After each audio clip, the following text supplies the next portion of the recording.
Assalamualaikum warahmatullahi wabarakatuh. Nama saya Feralisa Desyuta Maharani dengan NIM 432200100060, program studi S1 Akuntansi Universitas Mercu Buana, Jakarta.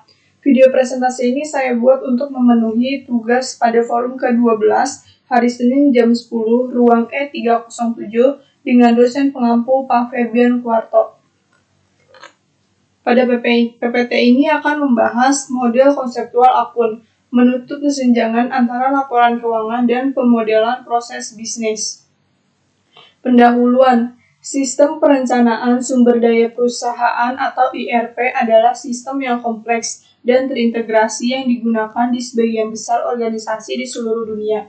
Saat ini organisasi sangat bergantung pada sistem ini karena mereka tidak hanya mengelola sebagian besar data, tetapi juga mendukung hampir semua proses bisnis. Seiring dengan otomatisasi, kompleksitas proses meningkat. Di sebagian besar negara di seluruh dunia, auditor diwajibkan oleh undang-undang untuk mengaudit proses bisnis yang relevan dengan laporan keuangan. Pemodelan konsep.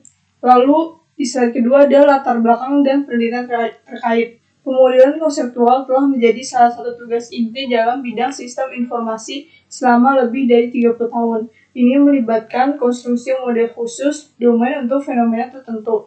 Di antara tujuan lainnya, fasilitas pemahaman dan komunikasi antar pemangku kepentingan adalah yang paling penting. Pendekatan awal terutama berfokus pada data organisasi. Misalnya, Smith dan Smith memperkenalkan gagasan generalisasi dalam pemodelan basis data yang menurut konsep pewarisan ketat pada tahun 1977. Lalu, ada model konseptual akun.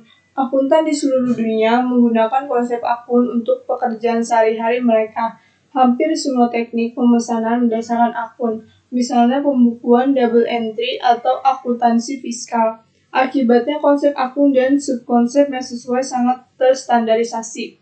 Standar ini dan hanya pengetahuan penulis, representasi akun digunakan sebagai dasar. Model konseptual yang disajikan di sini memfasilitasi penggunaan kembali dengan menunjukkan dengan jelas tentang bagaimana integrasi berikutnya ke dalam BPML yang berbeda dimungkinkan. Lalu, selanjutnya memperluas meta model EAPC. Bagian ini menunjukkan bagaimana menerapkan konsep akun ke dalam BMPL sebagai evaluasi pertama mengenai kelayakan untuk tujuan itu. Pendekatan tersebut memperluas EPC, salah satu dari dua BPML yang paling tersebar luas, yang lainnya adalah BPMN sekarang. Pendekatan ini dapat digeneralisasikan dan karenanya dapat dialihkan ke BPML lain. Untuk memperluas EPC dengan cara yang baik dan ketat, ekstensi tersebut mengusulkan ekstensi metamodel. Selain itu, pendekatan ini dapat dipahami sebagai manual transfer ekstensi ke BPML lain. Lalu memperluas notasi EPC. Karena EPC merupakan bahasa pemodelan grafis, ekstensi notasi diperlukan.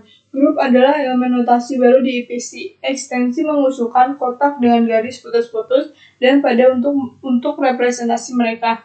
Entry akun serta saldo kredit dan debit diwakili oleh elemen notasi yang sama sebagai objek informasi untuk menjaga tampilan EPC. Contoh aplikasi. Bagian ini menyajikan contoh aplikasi berdasarkan ekstensi notasi. Contoh ini menunjukkan bagaimana model konseptual akun yang tergabung dalam BPML menutup kesenjangan antara proses dan dampak keuangannya, dan karenanya laporan keuangan. Lalu, evaluasi menyajikan kerangka komprehensif untuk pemilihan metode evaluasi.